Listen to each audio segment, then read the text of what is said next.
Teknologi adalah pilar perubahan, mengubah impian menjadi kenyataan dalam seketika. Assalamualaikum warahmatullahi wabarakatuh.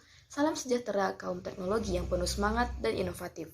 Selamat datang di panggung revolusi digital yang membentuk masa depan kita. Izinkan kami dari kelompok 4 untuk mengajak teman-teman berpetualang menyusuri slide demi slide dari presentasi kami yang berjudul Peran Perkembangan Teknologi dalam Dunia Bisnis di Era Industri 4.0 dan Masyarakat 5.0. Bersama rekan saya, Razan Naufal Rianta, Kurnita Ruci Widiana yang akan membawa kalian ke petualangan teknologi yang menarik. Assalamualaikum warahmatullahi wabarakatuh. Saya Raza Noval Rianta dari kelas Etika Profesi D, kelompok 4. Pertama akan menjelaskan mengenai dasar-dasar revolusi industri dari masa ke masa dan dasar-dasar apa itu revolusi industri. Jadi pada dasarnya,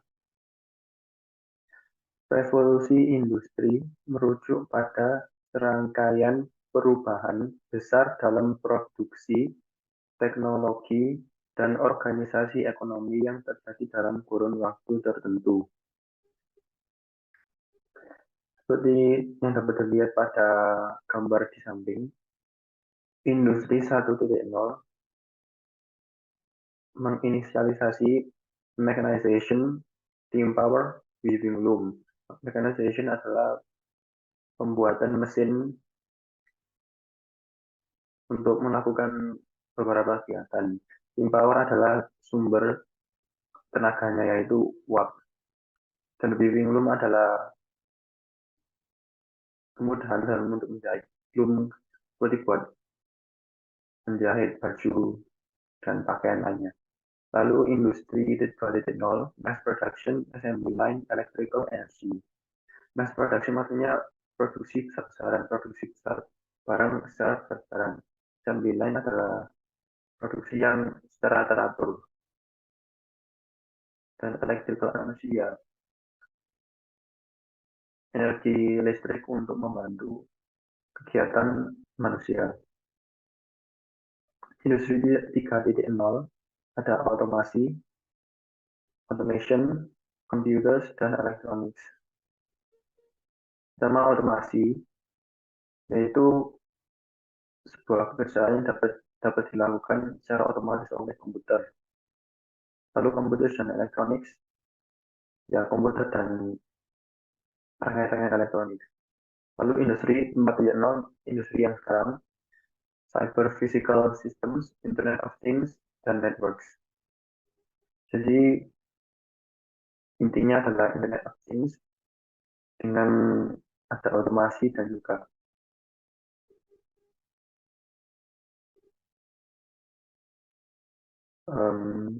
teknologi yang lebih canggih untuk membantu peradaban manusia.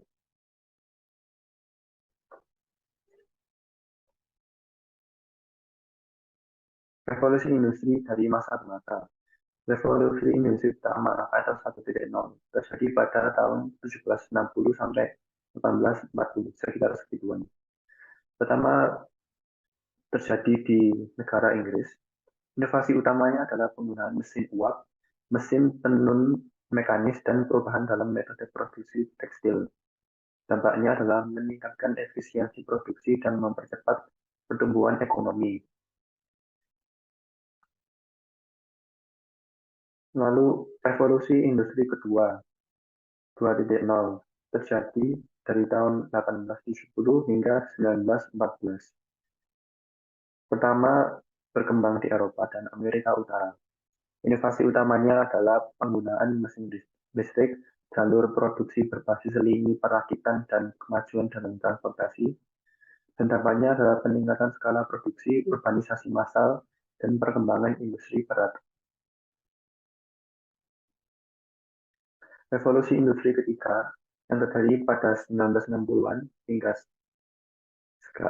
sekarang, konteks pertama juga disebut juga sebagai revolusi digital. Inovasi utamanya adalah komputasi, mikroelektronika, dan teknologi informasi. Depannya adalah otomatisasi proses industri, komputerisasi dan kemajuan dalam telekomunikasi, munculnya industri teknologi informasi dan internet. Yang keempat dan terakhir, revolusi industri keempat, sekitar 2010-an hingga sekarang. Disebut juga industri 4.0. Inovasi utamanya adalah IoT atau Internet of Things, AI, kecerdasan buatan, robotika canggih, analisa data besar atau big data, dan realitas virtual. Dampaknya adalah transformasi mendalam dalam produksi dan manajemen, termasuk pabrik pintar, konektivitas yang lebih luas, dan keputusan berbasis data. Nah, kita akan lebih mendalami industri 4.0, yaitu topik kita sekarang.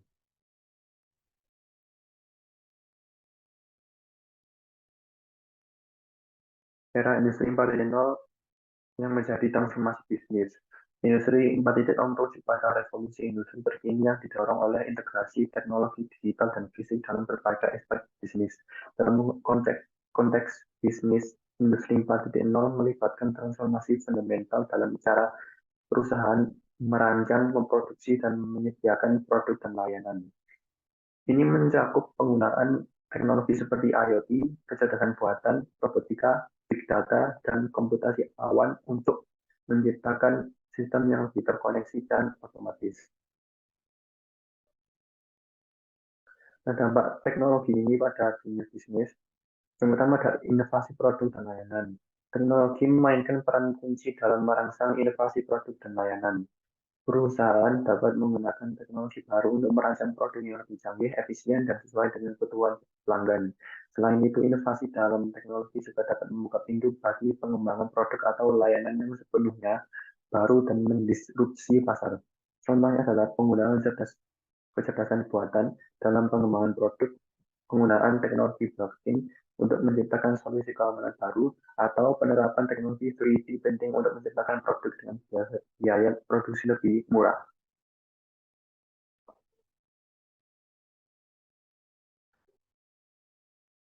Dampak berikutnya adalah personalisasi pengalaman pelanggan. Dengan memahami preferensi dan perilaku pelanggan, perusahaan dapat memberikan produk atau layanan yang sesuai dengan kebutuhan individu, meningkatkan kepuasan pelanggan, dan membangun loyalitas. Contohnya adalah pemanfaatan analisis data untuk memberikan rekomendasi produk yang disesuaikan, penggunaan teknologi machine learning untuk memprediksi preferensi pelanggan, atau implementasi solusi kecerdasan buatan untuk menyediakan layanan pelanggan yang lebih responsif. Dampak ketiga, peningkatan efisiensi dan produktivitas. Teknologi dapat digunakan untuk meningkatkan efisiensi operasional dan produktivitas dalam berbagai aspek bisnis. Automatisasi proses bisnis, penggunaan perangkat lunak manajemen, dan implementasi teknologi Internet of Things atau IoT dapat mengoptimalkan operasi perusahaan, mengurangi biaya produksi, dan meningkatkan output. Contohnya adalah otomatisasi rantai pasokan untuk mengurangi waktu lead, penggunaan perangkat lunak ERP, Enterprise Resource Planning untuk meningkatkan koordinasi departemen, atau penerapan robotika dalam produksi untuk meningkatkan efisiensi dan konsistensi.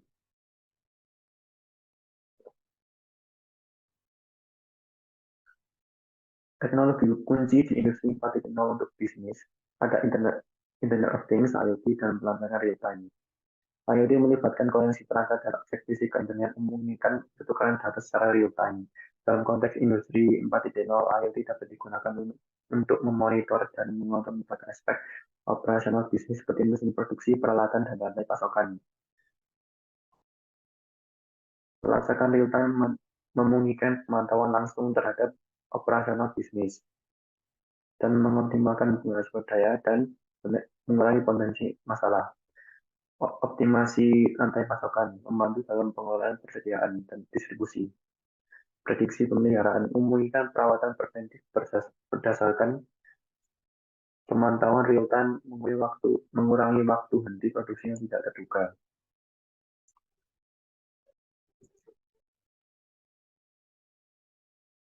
Lalu yang kedua adalah kecerdasan buatan atau AI dalam analisis dan pengambilan keputusan. AI melibatkan penggunaan algoritma dan model komputer yang dapat belajar dari data untuk melakukan tugas tertentu tanpa adanya pemrograman langsung. Manfaatnya adalah analisis data canggih, dapat mengolah dan menganalisis data dengan cepat. Lalu prediksi pasar membantu dalam meramalkan dan pasar dan mengidentifikasi peluang bisnis. Optimasi proses, mengoptimalkan proses produksi dan operasional dan mengidentifikasi area yang dapat ditingkatkan. Lalu teknologi kunci ketika ada robotika dan otomasi untuk produksi yang lebih efisien. Penggunaan robotika dan otomasi dalam proses produksi untuk meningkatkan efisiensi, konsistensi, dan presisi. Manfaatnya adalah peningkatan efisiensi. Robot dapat bekerja secara terus tanpa henti dan lelah. Presisi tinggi. Robot dapat melakukan tugas yang membutuhkan tingkat presisi tinggi, meningkatkan kualitas produk. Ketika penanganan bahan bahaya, robot dapat digunakan untuk tugas-tugas yang berpotensi bahaya banget buat manusia kerjakan.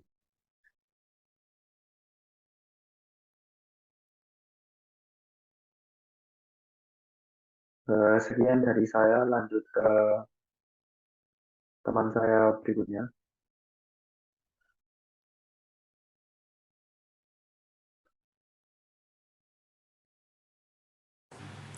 Perkenalkan, nama saya Kornita Ciwidiana. Baik, kita lanjut ke pembahasan berikutnya, yaitu sistem pembayaran digital pada revolusi industri 4.0.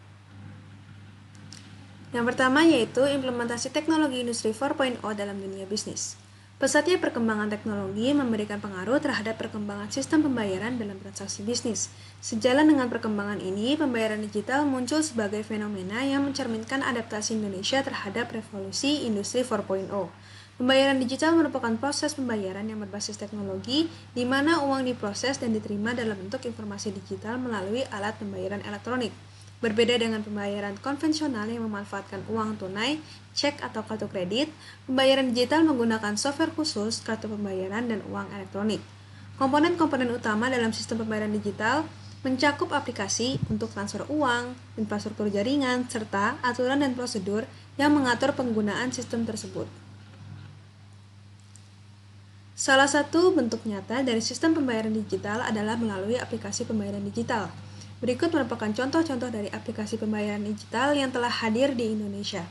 Yang pertama itu ada OVO, GoPay, Dana, Link Aja, dan ShopeePay. Namun kali ini saya akan membahas 3 aplikasi pembayaran digital paling trendy atau paling terkenal di Indonesia, yaitu OVO, GoPay, dan Dana. Oke, yang pertama yaitu ada OVO. OVO merupakan sebuah aplikasi pembayaran digital yang didirikan oleh Lipo Group dan memberikan layanan pembayaran dan transaksi secara online melalui OVO Cash. Selain itu, pengguna juga dapat mengumpulkan poin setiap kali melakukan transaksi pembayaran melalui OVO. Nantinya, OVO Point tersebut dapat digunakan untuk penawaran-penawaran menarik lainnya ataupun dapat digunakan sebagai transaksi kembali melalui merchant-merchant yang bekerjasama dengan OVO. Secara umum, OVO Cash dapat digunakan untuk berbagai macam pembayaran yang telah bekerja sama dengan OVO menjadi lebih cepat. Lalu yang kedua ada GoPay. GoPay merupakan layanan dompet elektronik yang disediakan oleh Gojek.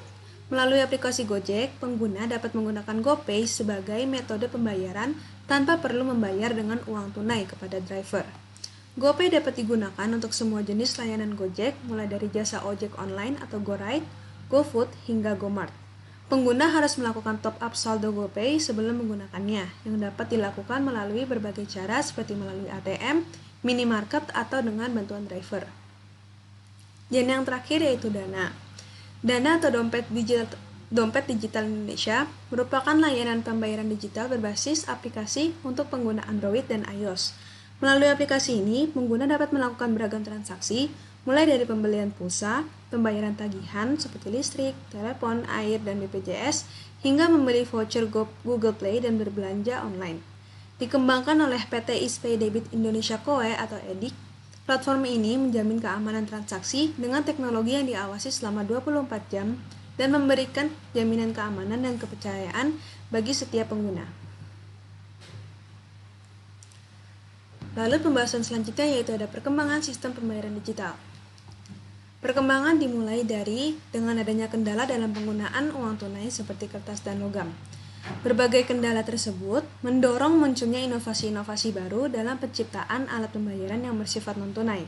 Alat pembayaran non-tunai yang saat ini kita kenal ada yang berbentuk paper-based seperti cek atau bilet giro, card-based seperti kartu kredit dan kartu debit, dan juga electronic-based. Lalu perkembangan lanjut dengan manusia dituntut untuk dapat mengikuti kemajuan perkembangan teknologi.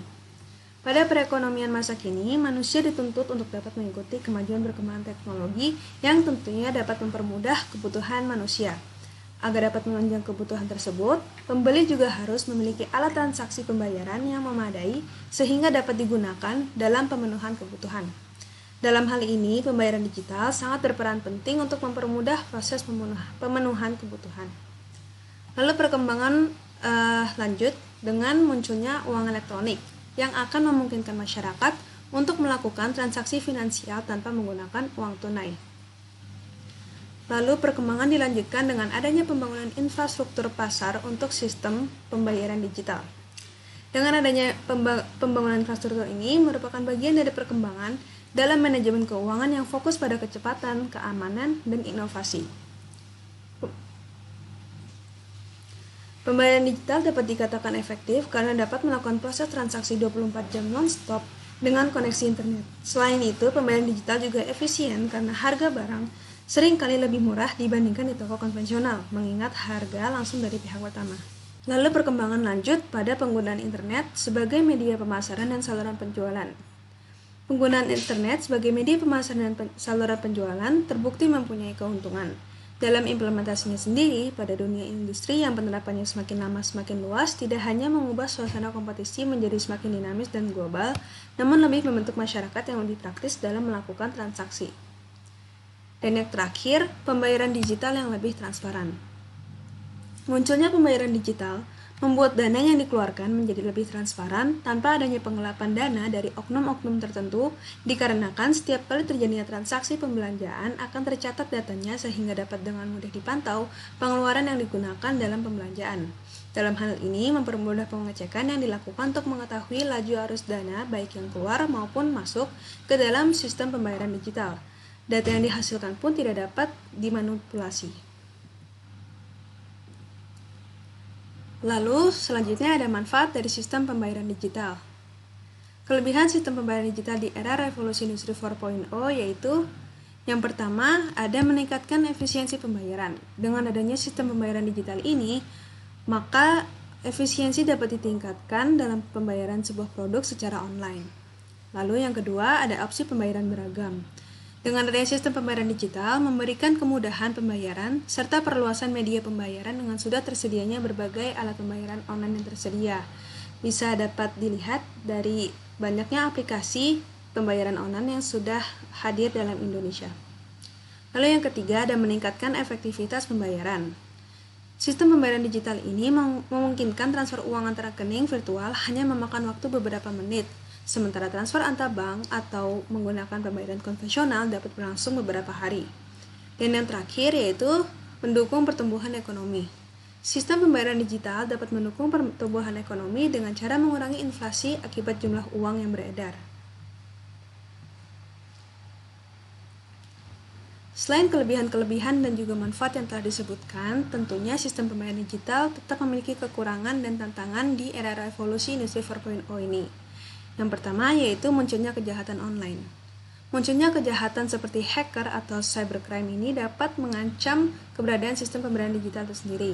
Karena ketika sistem pengolahan perusahaan telah dirusak, hal tersebut dapat mengarah ke kebocoran data pribadi pada kartu dan pemiliknya. Sehingga tentunya hal ini dapat merugikan pengguna. Lalu yang kedua, ada akses terbatas pada internet. Tidak semua orang dapat mengakses media internet karena keadaan suasana yang tidak mendukung dan wilayah yang terpencil. Lalu yang ketiga, ada biaya perkembangan teknologi yang relatif tinggi. Teknologi di Indonesia masih terbatas dan harganya pun tergolong mahal.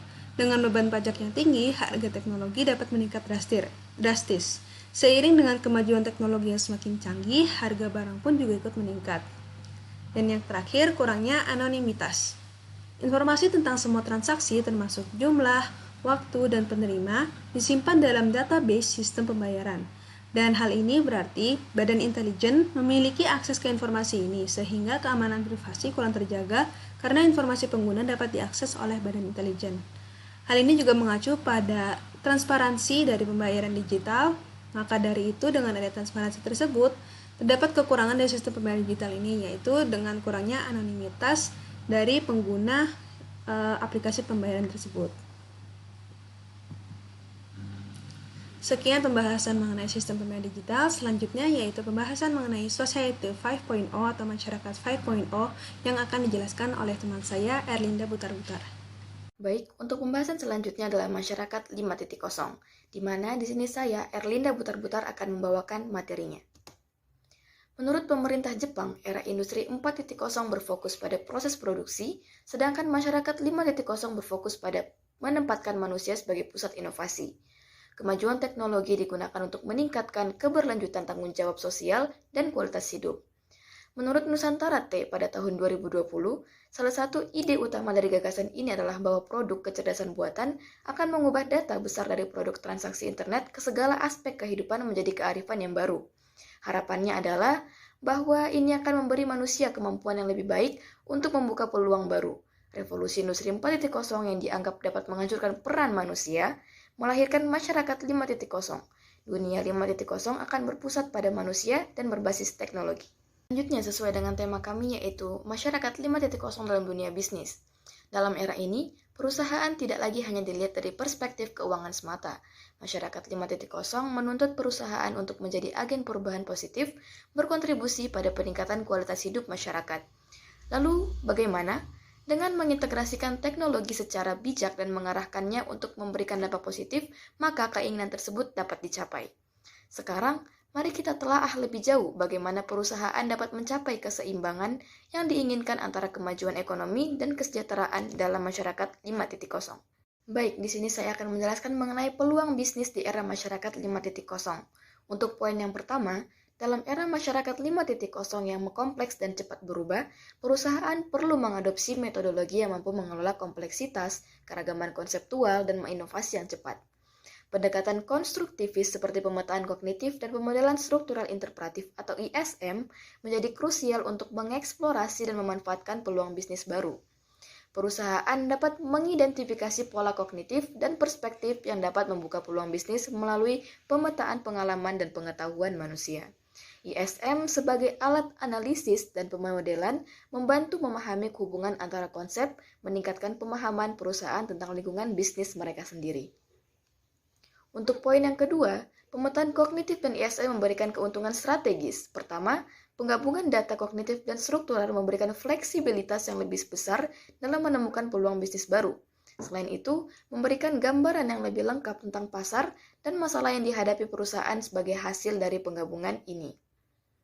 Untuk poin yang ketiga, bisnis dapat membuat rencana bisnis yang lebih berfokus pada pasar dan kebutuhan pelanggan dengan memahami hubungan antara ide dan motivasi manusia.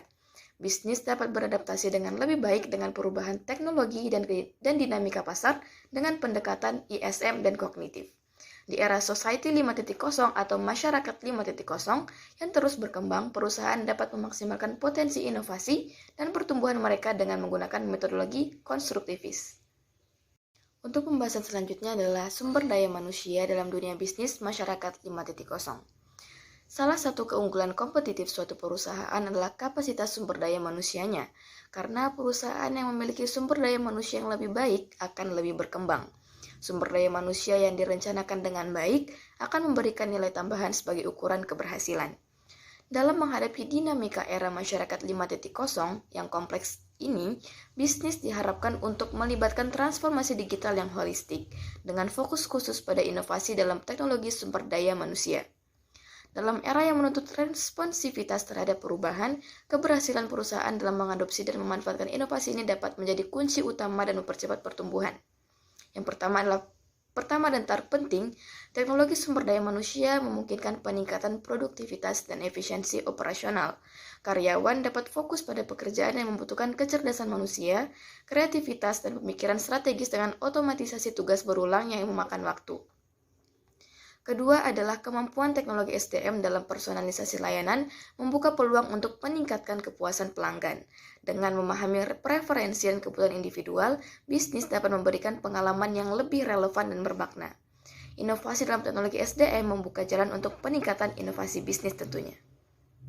Namun, untuk dapat meraih manfaat maksimal dari inovasi teknologi sumber daya manusia pada era masyarakat 5.0, diperlukan langkah-langkah strategis yang digunakan. Pertama adalah investasi yang cerdas dalam teknologi SDM menjadi kunci. Ini bisa mencakup kolaborasi dengan vendor teknologi terkemuka atau pengembangan solusi internal sesuai dengan kebutuhan unik bisnis. Kedua adalah pengembangan keterampilan karyawan dalam mengoperasikan dan memanfaatkan teknologi ini sangatlah penting. Terakhir, menciptakan budaya inovasi di lingkungan kerja merupakan faktor penentu keberhasilan. Dengan mendorong karyawan untuk berpikir out of the box, berpikir atau berbagi ide-ide baru dan menerima perubahan, bisnis dapat membangun fondasi yang kuat untuk kesuksesan jangka panjang di era masyarakat 5.0 yang terus bergerak maju. Dengan keseriusan dalam berinovasi dalam teknologi SDM, bisnis tidak hanya akan mengoptimalkan kinerja operasional mereka, tetapi juga mempersiapkan diri untuk menghadapi masa depan yang penuh dengan tantangan dan potensi. Lalu, pelanggan dalam masyarakat 5.0 maksudnya adalah penerapan teknologi seperti analisis tingkat tinggi, AI atau Artificial Intelligence, dan IoT membantu mengumpulkan dan menganalisis informasi pelanggan secara holistik. Dengan memahami lebih dalam kebutuhan dan keinginan pelanggan, bisnis dapat menciptakan solusi yang lebih relevan dan bernilai tambah, sekaligus membangun hubungan jangka panjang dengan pelanggan dan meningkatkan kepuasan mereka. Kesadaran akan nilai-nilai kemanusiaan dan fokus pada kebutuhan masyarakat menjadi landasan utama bagi perusahaan di era masyarakat 5.0.